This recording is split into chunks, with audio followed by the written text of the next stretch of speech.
A broken cowboy inherits nothing but a ghost house and a dog that's been waiting 20 years for a dead man until the faithful hound leads him to a hidden fortune worth $320 million that powerful men kill to claim. But when the bullets start flying and the truth finally surfaces, will Ezekiel Thornwick discover that some secrets are more valuable than gold? A gunshot cracked across the empty prairie, and Ezekiel Thornwick watched his last hope die with his horse. The animal collapsed beneath him, foam bubbling from its mouth, eyes rolling white with pain. Poison water from the alkali springs had claimed another victim in the Nebraska Territory. This harsh autumn of 1867, Ezekiel pulled his rifle from the saddle boot and put the suffering creature out of its misery. The echo of that final shot seemed to announce his own defeat to the endless grassland. No horse meant no way to reach the cattle buyers in Omaha. No buyers meant no money to pay his debts. No money meant the end of everything he'd tried to build since the war ended. He stripped the saddle from the dead animal and began walking. The sun burned hot despite the October air, and his water flask held maybe 2 swallows. Each step raised dust that coated his throat and made breathing feel like swallowing sand. Behind him, buzzards already circled, nature's undertakers eager to claim their prize. The town of Millfield appeared like a mirage after 6 hours of walking. Ezekiel's boots had worn through at the heels, and blood seeped into his socks with every painful step. The main street stretched before him like a gauntlet of shame. Every person who saw him would know what had happened. Failed cowboys were as common as tumbleweeds in these parts. At Murphy's saloon, men who used to buy him drinks now looked away when he entered. The bartender, a gray-haired man named Fletcher, slid a glass of water across the bar without being asked. "Heard about your horse," Fletcher said quietly. "Third one this week. To die from bad water." Ezekiel nodded, too tired for words. He reached into his coat pocket for coins to pay for the water, but his fingers found only the crumpled telegram that had arrived that morning. He'd forgotten about it in the chaos of losing his horse. The paper felt strange between his fingers as he smoothed it out. The words made no sense at first, reading, "Property yours by inheritance. Key with Sheriff Grayson. Estate of Obadiah Thornwick." "Fletcher," Ezekiel said slowly, "you ever hear of a man named Obadiah Thornwick?" The bartender's face went pale. He glanced around the saloon before leaning closer. "Where'd you hear that name?" "Says here he's my uncle. Left me some property." Fletcher grabbed a dirty rag and began wiping the same spot on the bar over and over. "Obadiah Thornwick disappeared 20 years ago. Folks say he went crazy living alone out there on the prairie. Sheriff found his horse wandering loose, saddle still on, but never found the man himself." "What kind of property?" "Old house, about 12 miles north of here. Been empty ever since." Fletcher paused in his wiping. "Though some folks claim they've seen lights in the windows on moonless nights." Ezekiel felt a chill despite the saloon's stuffy air. "Lights? Probably just stories. People love to spook themselves with ghost tales." Fletcher's voice didn't sound convinced. "But I'll tell you something strange. That old dog of his never left. Still there, far as anyone knows." "A dog? After 20 years? Big black animal. Size of a small horse. Lives wild now, hunting rabbits and such. But every few months, someone traveling that road sees it sitting by the house waiting. Like it expects Obadiah to come walking up that path any minute." The image stuck in Ezekiel's mind. A faithful dog keeping a vigil for a master who would never return. It reminded him of himself, still hoping for luck that had run out years ago. Outside the saloon, the afternoon sun slanted low across the dusty street. Sheriff Grayson's office sat at the far end, its wooden sign creaking in the wind. Ezekiel's legs felt heavy as fence posts, but he forced himself to walk. Maybe this inheritance was the miracle he needed. Maybe Obadiah had left him something valuable. Or maybe it was just another cruel joke from a universe that seemed determined to break him completely. The sheriff's office smelled like old coffee and leather. Grayson himself was a thin man with gray whiskers and suspicious eyes. He looked Ezekiel up and down, taking in the dusty clothes, worn boots, and defeated posture. "You're here about Obadiah's place," Grayson said before Ezekiel could speak. "Yes, sir. Got a telegram saying I inherited property." Grayson opened a desk drawer and pulled out a heavy iron key. It looked old, the metal dark with age and handling. Been waiting 20 years for someone to claim this.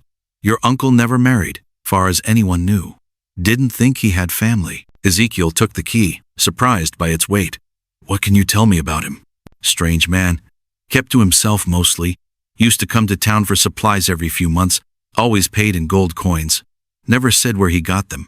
Grayson leaned back in his chair. Some folks thought he'd found a mine out there. Others figured he was hiding something. What kind of something? The kind that makes a man disappear without explanation. Grayson's eyes hardened. You planning to stay out there? Don't have anywhere else to go. Then you should know about the dog. Animal's been guarding that place like it's Fort Knox. Might not take kindly to strangers.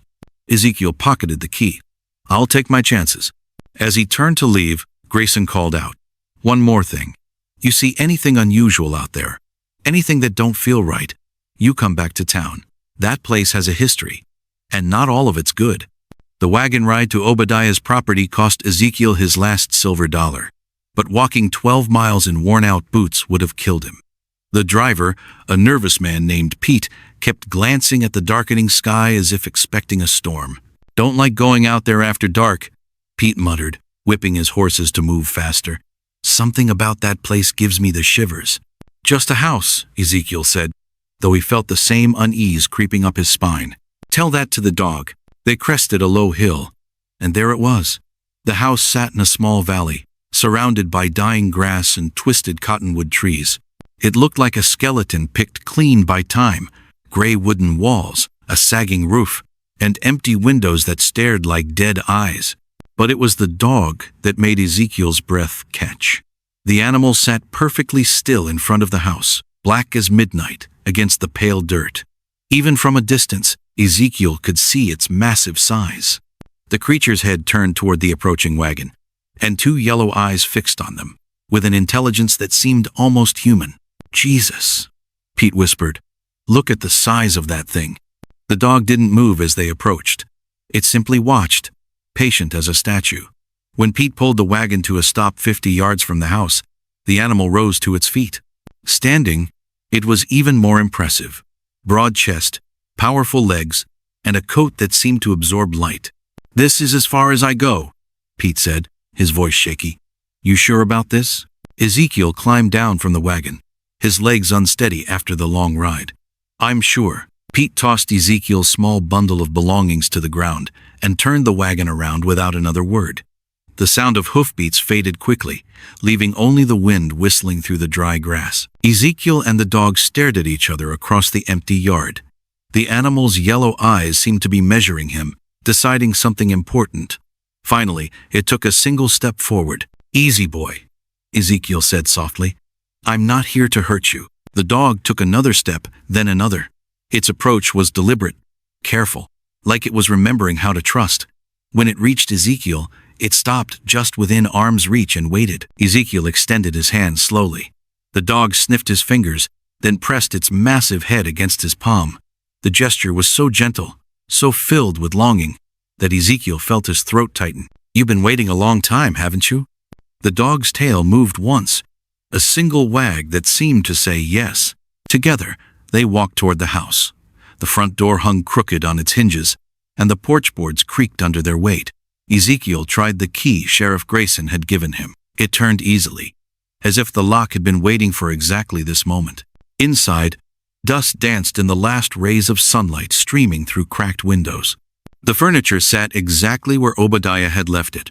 A rough wooden table, 2 chairs, a narrow bed against the far wall. A half-eaten meal still sat on a plate, now nothing but dried scraps and bone. But what caught Ezekiel's attention was the coat hanging by the door. It swayed slightly in the breeze from the open doorway, as if its owner had just stepped outside and might return any moment. The dog moved through the house with purpose, its claws clicking on the wooden floor. It went straight to a particular corner and began pawing at the boards, whining softly. What is it, boy? What are you trying to show me? The animal looked up at him with those intelligent yellow eyes, then returned to pawing at the floor. One of the boards was loose, Ezekiel realized. He knelt down and worked his fingers under the edge. The board lifted easily, revealing a small space beneath. Inside was a leather journal, wrapped in oiled cloth to protect it from moisture. Ezekiel opened it carefully. The pages were filled with Obadiah's handwriting. The entries dated from the 1840s through 1847. March 15th, 1846. Another group passed through safely. 7 souls bound for Canada. The dog seems to understand the importance of staying quiet during these times. Ezekiel frowned. What groups? What was his uncle talking about? April 20, 1846. Received word that bounty hunters are asking questions in town. Must be more careful. The cargo is too valuable to risk discovery. Cargo? Ezekiel flipped through more pages, growing more confused with each entry. September 10th, 1847. The donations keep coming from supporters back east. Have hidden the latest contribution in the usual place. If something happens to me, it should go to the cause. The dog had been watching him read. Now it moved to another part of the house, stopping by the kitchen hearth. It began the same pawing motion, looking back at Ezekiel expectantly. You know where he hid things, don't you? The animal's tail wagged once. Ezekiel examined the hearthstones. One of them wiggled when he pressed it. Behind the loose stone was a small metal box. Inside were gold coins, more than Ezekiel had ever seen in one place. But there was also a note written in Obadiah's careful script. For the schools and churches that continue the work, this represents the hopes of many who gave freely for the cause of freedom. Freedom? What cause of freedom? And why was there so much gold? Outside, the sun had set completely. The dog settled by the fireplace, as if this was its usual spot. Ezekiel lit an oil lamp he found on the mantel, and continued reading the journal by its flickering light. Slowly, the truth began to emerge from the pages. Obadiah hadn't been a hermit or a crazy man. He'd been a conductor on the Underground Railroad, helping enslaved people escape to freedom in Canada. The house had been a station, a safe place for refugees to rest before continuing their dangerous journey north. The donations mentioned in the journal were contributions from abolitionists back east, people who supported the cause financially. Over the years, Obadiah had accumulated a significant amount of money intended for the Underground Railroad's operations. But if that was true, where was the rest of it? The box by the hearth held maybe 100 gold coins. According to the journal entries, there should be much more. The dog lifted its head suddenly, ears pricked forward. It growled low in its throat, a sound that made the hair on Ezekiel's neck stand up. Outside, horses were approaching in the darkness. The dog's yellow eyes glowed like lanterns in the dying light, watching Ezekiel with a look that seemed to reach straight into his soul. 20 years of waiting had carved deep wisdom into that black face. And now those eyes held something else: recognition, as if the animal had been expecting him all along. The house loomed before them like a sleeping giant, its weathered boards silver in the twilight. Paint peeled from the shutters like old skin, and the porch sagged under the weight of 2 decades worth of storms. But it was solid still, built by hands that knew their trade. Ezekiel's uncle had chosen this spot well far enough from town to keep secrets, close enough to the main trail for visitors who needed help in the dark of night. Easy there, boy, Ezekiel whispered as the dog circled him slowly, sniffing at his boots and coat. The animal's nose worked like a hunting hound's, reading stories written in scent and memory. Then, without warning, the massive head pressed against Ezekiel's leg with a force that nearly knocked him sideways. The touch sent a shock through Ezekiel's chest, not electric, but emotional. When had anyone last trusted him so completely? When had any living thing looked at him like he mattered? The dog's acceptance felt like a gift he hadn't earned but desperately needed. You've been guarding this place all by yourself, haven't you? Ezekiel scratched behind the pointed ears, feeling the warmth of living flesh beneath coarse fur. The dog leaned into the touch, a low rumble of contentment vibrating through his massive frame. The key Sheriff Grayson had given him felt warm in Ezekiel's palm, heated by his own nervous grip. 20 years this lock had waited, protecting whatever secrets lay inside. The metal turned easily, as if the house itself wanted to welcome him home. Inside, dust particles danced like tiny spirits in the last rays of sunlight, streaming through cracked windows. The air tasted old, not rotten, but aged like wine left too long in the cellar. Everything sat exactly where Obadiah had left it, as if he'd just stepped outside to check the weather and planned to return before his coffee grew cold. A half-eaten piece of cornbread sat on a chipped plate beside a tin cup, still stained with coffee rings. A leather-bound book lay open on the rough wooden table, its pages yellowed but readable. Ezekiel squinted at the words, "Underground Railroad Routes and Safe Houses, a Guide for Conductors." His breath caught in his throat. The Underground Railroad. He'd heard whispered stories about the secret network that helped enslaved people escape to freedom, but he'd never known anyone connected to it. His uncle had been part of something dangerous, something noble. The dog brushed past him, moving through the house with the confidence of long familiarity.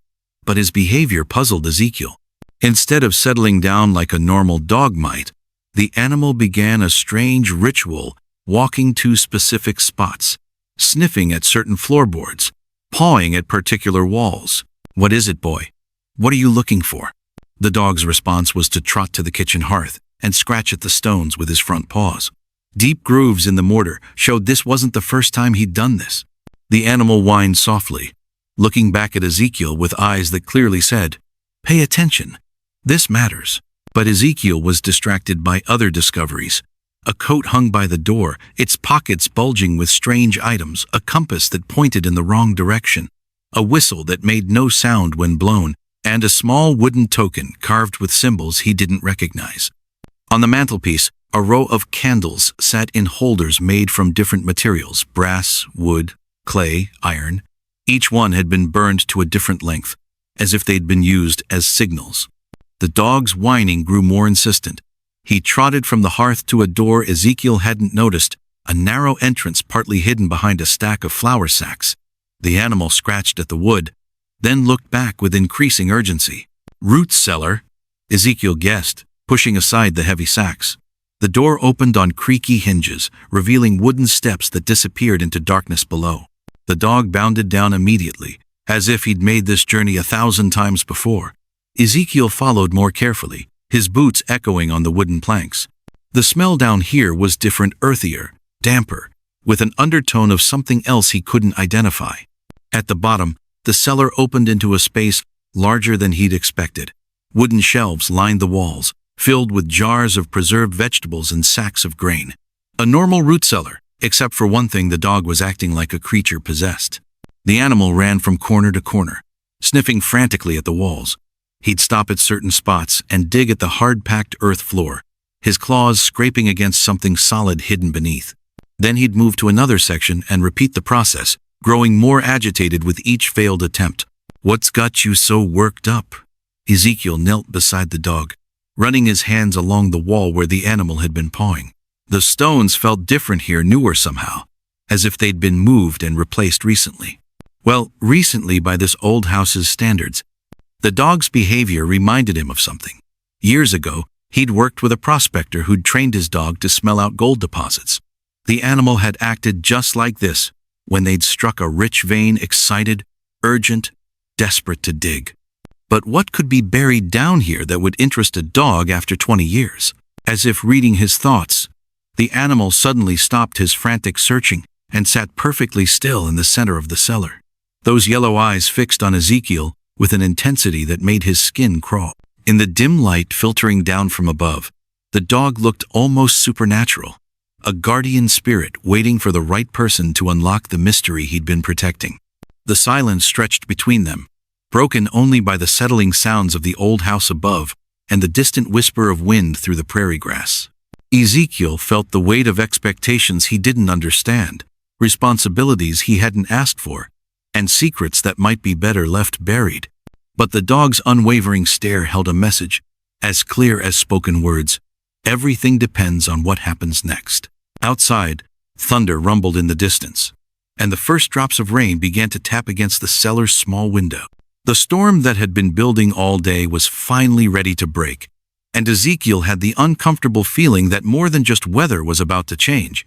Rain hammered the house like bullets from heaven, turning the world outside into a gray curtain of water and wind. Ezekiel and the dog, whom he'd started calling Keeper, found themselves trapped inside with nothing but shadows, secrets, and each other for company. The storm had started gently, but now it raged with the fury of nature unleashed. Water poured through loose shingles, creating a dozen small waterfalls inside the house. Ezekiel moved pots and pans around to catch the drips, while Keeper paced restlessly from room to room, his strange behavior becoming more intense with each passing hour. "Easy there, boy," Ezekiel said, watching the dog scratch at the hearthstones for the 100th time. "Whatever's bothering you ain't going anywhere in this weather." But Keeper's urgency seemed to grow with the storm's intensity. The animal would trot to the kitchen hearth, paw at specific stones, then race to the root cellar door and whine. When Ezekiel followed him down the wooden steps, Keeper would repeat his frantic digging at certain sections of the wall, then return upstairs to start the cycle all over again. It was during one of these basement expeditions that Ezekiel discovered something that made his blood run cold. While Keeper scratched at the far wall, Ezekiel noticed deep gouges in the earth floor, not from the dog's claws, but from shovels. Someone had been digging down here, and recently. The realization hit him like a physical blow. The dog wasn't searching randomly, he was trying to show Ezekiel where someone else had already been looking. "Who's been here, boy?" Ezekiel whispered. But Keeper just whined and continued his desperate pawing at the stones. Upstairs again, Ezekiel began searching the house more carefully.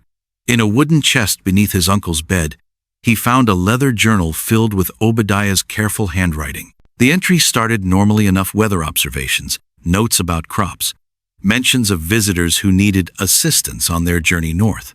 But as Ezekiel read deeper, the tone changed. The later entries spoke of cargo and packages and safe delivery.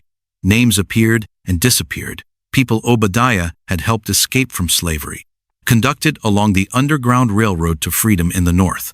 Then came the entries that made Ezekiel's hands shake. March 1847. The Vance plantation sent men asking questions. Claimed I stole property that belonged to them. Property with souls and hearts and dreams. How do you steal what was never rightfully owned?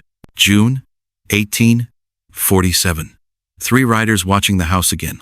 Same men as before. They believe I have something that belongs to them. They are wrong, but they will not be convinced with words. September 1847. The contributions keep coming. Gold from those who believe in the cause, payment from grateful families, donations from churches that support our work. Every coin goes toward helping more souls reach freedom. But the Vance men think I am keeping it for myself. December 1847. They came to the house today, demanded I turn over what they called stolen property. When I refused, they threatened to return with more men. I must prepare. Keeper understands he has helped me move everything to the safe place. If something happens to me, he will remember where the truth is hidden. The final entry was dated just weeks before Obadiah's disappearance. January 1848. The Vance men grow desperate. Slavery may end soon, and with it their legal claim to hunt escaped souls. But desperation makes men dangerous. I have hidden everything where only Keeper can find it. The money belongs to the cause, not to any one man. If I do not survive their next visit, perhaps someday another member of the family will come, and Keeper will show them what I could not protect alone. Ezekiel closed the journal with trembling hands. His uncle hadn't been a hermit. He'd been a conductor on the Underground Railroad, and he'd been killed for it. The dog had been guarding not just an empty house, but the accumulated wealth of an entire network of people fighting for freedom. But where had Obadiah hidden it? As if summoned by his thoughts, Keeper appeared in the doorway, rainwater dripping from his black coat. The dog had been outside during the worst of the storm, and his yellow eyes now held a fierce urgency that couldn't be ignored. "What is it, boy? What did you find out there?" Keeper trotted to the window and stood on his hind legs, placing his front paws on the sill. Ezekiel followed and peered out through the rain-streaked glass. At first, he saw nothing but the gray curtain of the storm. Then lightning flickered, and in that brief moment of illumination, he saw them. 3 horsemen sat motionless on the ridge beyond the wheat field, dark shapes against the stormy sky. They had been watching the house, waiting for the storm to pass, waiting for their chance to finish what they'd started 20 years ago. "The Vance men," Ezekiel whispered, understanding flooding through him like ice water. They never stopped looking. Keeper dropped to all fours and padded to the gun rack mounted on the wall. Obadiah's old rifle hung there, along with a pistol and a box of ammunition that looked well maintained despite the years. The dog sat beneath the weapons and looked up at Ezekiel with eyes that seemed to say, "Now you know why I've been waiting." Thunder crashed overhead, and in its echoes, Ezekiel heard the sound of his own heartbeat hammering against his ribs. He was trapped in a house with secrets worth killing for, protected only by a dog who remembered 20-year-old enemies, while those enemies gathered just beyond rifle range. The storm was ending, but the real danger was just beginning. Ezekiel reached for the rifle with hands that had steadied wild horses and faced down angry bulls, but had never killed a man. As his fingers closed around the familiar weight of wood and steel, he wondered if tonight would change that forever. Outside, lightning flickered again, and this time he counted 4 riders on the ridge. The Vance men had brought reinforcements, and they were no longer content to simply watch and wait. Keeper pressed against Ezekiel's leg, solid and warm and reassuring.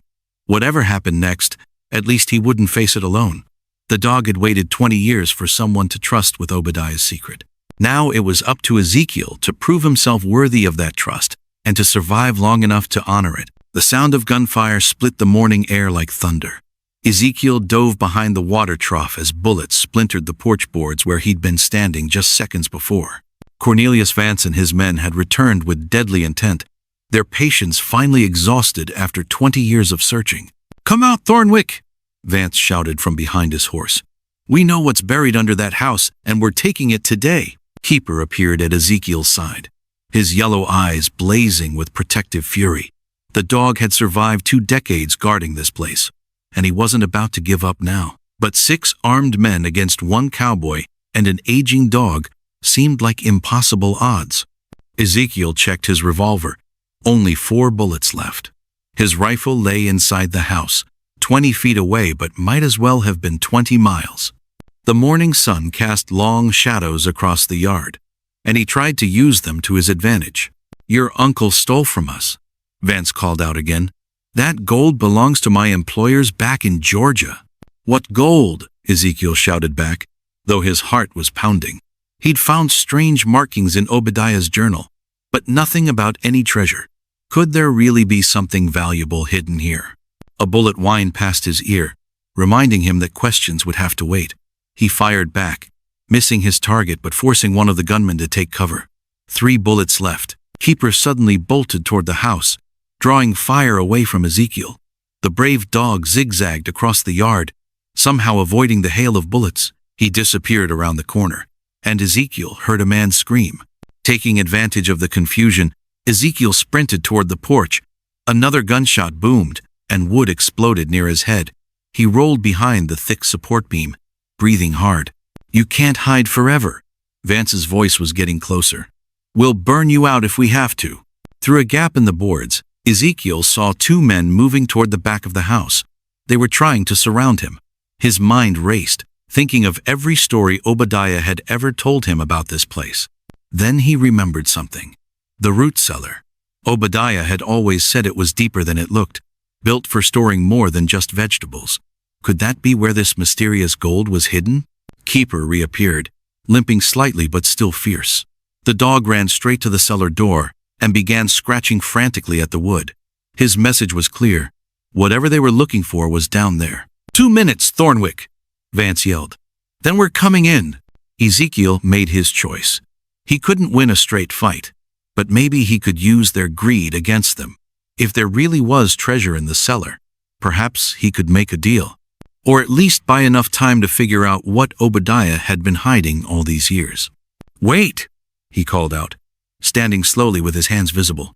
"Maybe we can talk about this." Vance emerged from cover, his expensive coat now dirty and torn. His cold eyes studied Ezekiel carefully. "Smart man. Now, where is it?" "Where is what, exactly?" Ezekiel asked, stalling for time. "You keep talking about gold, but I don't know what you mean." "Don't play games with me, boy. Your uncle was involved with the Underground Railroad. He helped slaves escape, and in return, he took payment. Lots of payment. We've been tracking that money for 20 years. The pieces began falling into place in Ezekiel's mind. The strange visitors Obadiah used to have. The coded language in his journal. The way he'd always talked about helping people find their way to freedom. "Even if that's true," Ezekiel said carefully. "The war's been over for 2 years. Slavery's done. Whatever happened back then doesn't matter now. Vance laughed harshly. Money always matters, boy. And that money was stolen from us. We want it back, with 20 years of interest. One of Vance's men whispered something urgent in his ear. The leader's face darkened with impatience. Enough talk. Show us the cellar, or we start shooting again. And next time, we won't miss. Ezekiel looked down at Keeper, who was still pawing at the cellar door. The dog's intelligence seemed almost human sometimes, as if he understood exactly what was happening. Had Obadiah trained him to guard something specific down there? With no choice left, Ezekiel walked slowly toward the cellar, Vance's gun trained on his back. Whatever lay hidden beneath the house was about to be revealed. He only hoped it wouldn't get them both killed. The cellar door creaked open like the lid of a coffin. Ezekiel descended the wooden steps with Vance close behind, while two gunmen stayed above to watch for trouble. The underground space smelled of earth and old potatoes. But something else lurked beneath those familiar scents, the metallic tang of hidden secrets. "Light that lantern," Vance ordered, his voice echoing strangely in the confined space. As the flame flickered to life, shadows danced across the rough stone walls. The cellar looked ordinary enough. Shelves lined with dusty jars, a few old barrels, sacks of grain that mice had gotten into years ago. But Keeper immediately began sniffing around the far wall, whining softly. "There," Vance pointed with his gun. "Your dog knows something. Start moving those sacks." Ezekiel lifted the heavy burlap bags, his muscles straining. Underneath, the wall looked different. Newer stones that didn't quite match the rest. His heart began racing as he realized Obadiah really had been hiding something down here. "Faster," Vance snapped. "I didn't wait 20 years to waste time now." As Ezekiel pulled away more stones, a dark opening appeared behind them. Cool air flowed out, carrying scents of deeper earth and something else, old leather and metal. Keeper squeezed through the gap first, his tail wagging for the first time since the shooting started. "What in blazes?" Vance pushed past Ezekiel, holding the lantern high.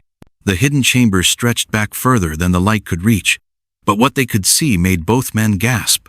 Leather bags lined the walls, dozens of them, each one bulging with contents that clinked softly when disturbed. Vance ripped open the nearest bag, and gold coins spilled onto the dirt floor. His eyes went wide with greed and satisfaction. 20 years, he whispered. 20 years of searching, and here it is.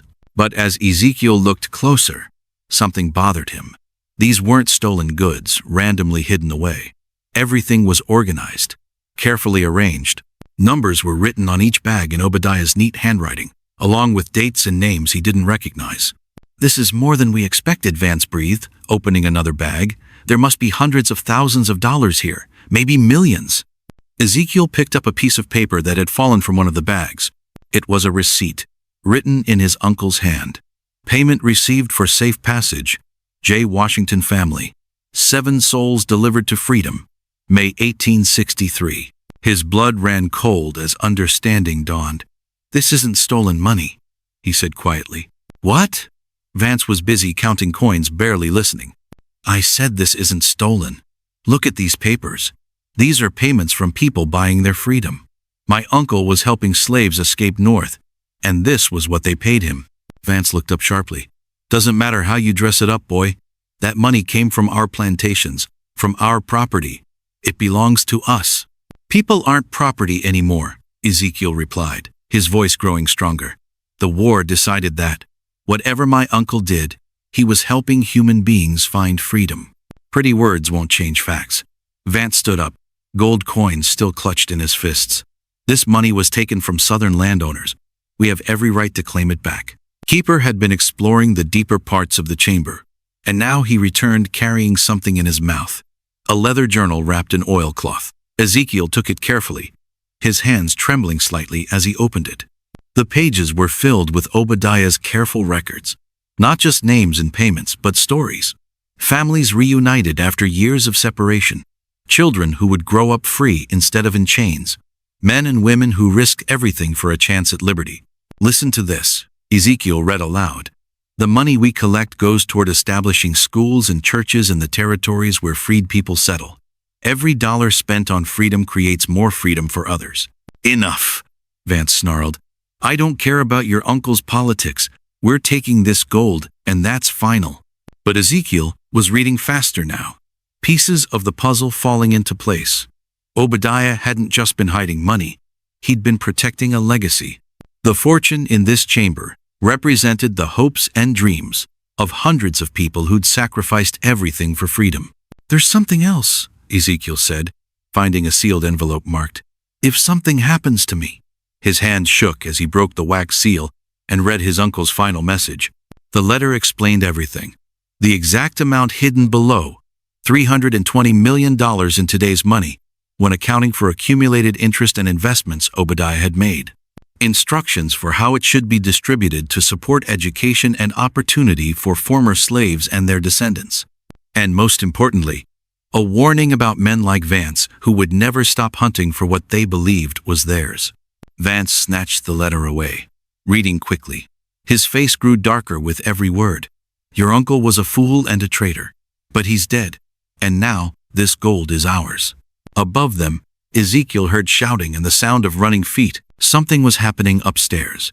But down in the hidden chamber, face to face with 20 years of buried truth, he realized that some things were worth fighting for, no matter what the cost. Vance rode back at sunrise with 6 armed men spread out like wolves hunting sheep. Ezekiel watched them through the cracked window while Keeper growled low in his throat, muscles tight as piano wire under his black fur. "We know what's buried under there, Thornwick," Vance shouted from his horse. "Your thieving uncle's games end today." Ezekiel stepped onto the porch, his hand resting on his gun handle. The morning air felt heavy, like the sky before a tornado. "My uncle never stole nothing from nobody." "Lies." Vance's face twisted with anger.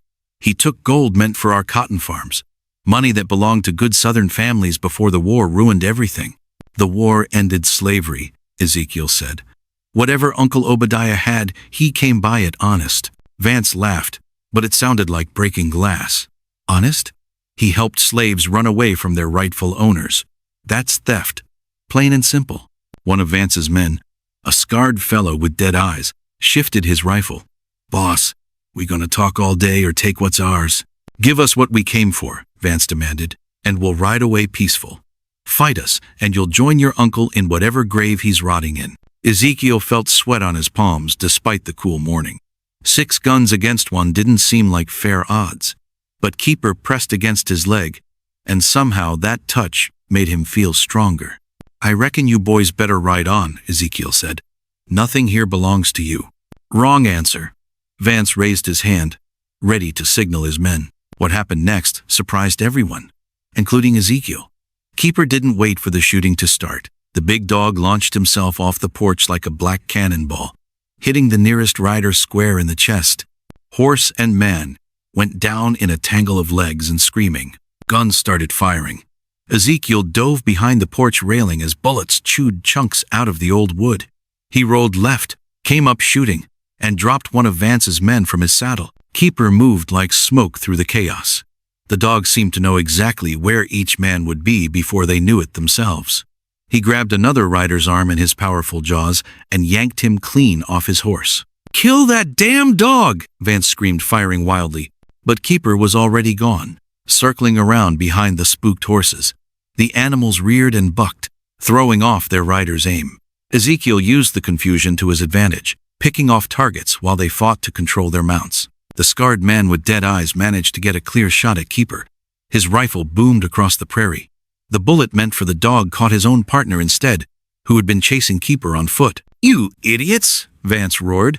"He's just one man and a dog. A devil dog," gasped one of the surviving riders, clutching a bleeding arm. "Thing ain't natural." Ezekiel reloaded behind an overturned water trough. His heart hammered against his ribs, but his hand stayed steady. Uncle Obadiah's journal had mentioned men like these, hunters who never gave up, who believed their cause was righteous, even when it was rotten. Keeper appeared beside him, panting but unharmed. The dog's yellow eyes seemed to say, "We're in this together now." "Vance," Ezekiel called out, "you lost half your men already. Time to cut your losses." "Never!" Vance's voice cracked with fury. "That gold belongs to us. My family lost everything because of people like your uncle. Your family lost everything because they owned other people. Ezekiel shot back. The gold down there? Every coin was given freely by folks who wanted to help. Not stolen. Donated. Lies. But something in Vance's voice wavered. Two of his remaining men exchanged glances. One of them, younger than the rest, slowly raised his hands. I ain't dying for old grudges, Mr. Vance. Coward. Vance turned his gun toward his own man. That moment of distraction was all Ezekiel needed. He stood up, took careful aim, and put a bullet through Vance's shoulder. The man screamed and tumbled from his horse, his weapon flying into the dirt. The remaining riders threw down their guns. The fight went out of them like air from a punctured balloon. Ezekiel walked over to where Vance lay, gasping in the dust. Blood seeped through the man's expensive coat, but the wound wouldn't kill him. The war's over, Ezekiel said quietly. Been over for 2 years now. Time you accepted that. Vance glared up at him with eyes full of hate. This ain't finished. There are others who'll come looking. Let them come. Ezekiel gathered up the fallen weapons. They'll find the same thing you did. A man and his dog who don't back down from bullies. Keeper trotted over and sat beside his new master, tongue lolling out as if the fight had been nothing more than a game of fetch. But his eyes stayed alert, watching the defeated men for any sign of trouble. As the survivors helped Vance onto his horse and rode away, Ezekiel realized something had changed inside him. The broken cowboy who'd arrived here felt like a stranger now. Facing down those guns had awakened something he'd thought was dead, his own courage. Spring came to the Nebraska territory like a whispered promise, turning the endless grasslands green and filling the air with the sweet scent of prairie roses. Ezekiel stood on his newly rebuilt porch, watching Keeper chase a butterfly through the wildflowers that now grew where blood had once stained the earth. 6 months had passed since the shootout, and the world felt different. Not just the land around the house, which Ezekiel had transformed with fresh paint and sturdy repairs, but something deeper. The scared, defeated man who'd stumbled off that dusty road seemed like someone from a half-remembered dream. "Morning, Mr. Thornwick?" called a familiar voice. Ezekiel turned to see young Timothy Crow riding up the path, saddlebags bulging with mail and supplies. The boy had become a regular visitor since Ezekiel started his new business, a way station for travelers heading west, complete with hot meals and safe beds. "Got 3 letters for you today," Timothy said, dismounting with the easy grace of someone born to the saddle. "One's from that lawyer in Lincoln about the schools." Ezekiel accepted the letters with hands that were calloused but clean. The gold from Uncle Obadiah's hidden chamber had done exactly what the old man intended. 7 new schools now served former slaves throughout Nebraska and Kansas. 2 churches had been built. 3 more way stations like this one provided safe havens for anyone who needed them. But Ezekiel had kept enough to make his own dreams real. The lonely house had become a place of laughter and stories, where weary travelers found not just rest but hope. "Any trouble on the road?" Ezekiel asked, opening the first letter. "None worth mentioning, though there's talk in town about some railroad men coming through next month. They're looking for land to build a depot." Ezekiel nodded absently, reading the lawyer's neat handwriting. The Freedmen's Bureau wanted to thank him personally for his donations. Former slaves who'd learned to read and write in the schools he'd funded were sending letters of gratitude. Keeper wandered over, now showing his age more clearly but still alert and devoted. The dog had gained weight since their dangerous days, growing sleek and content on regular meals and constant companionship.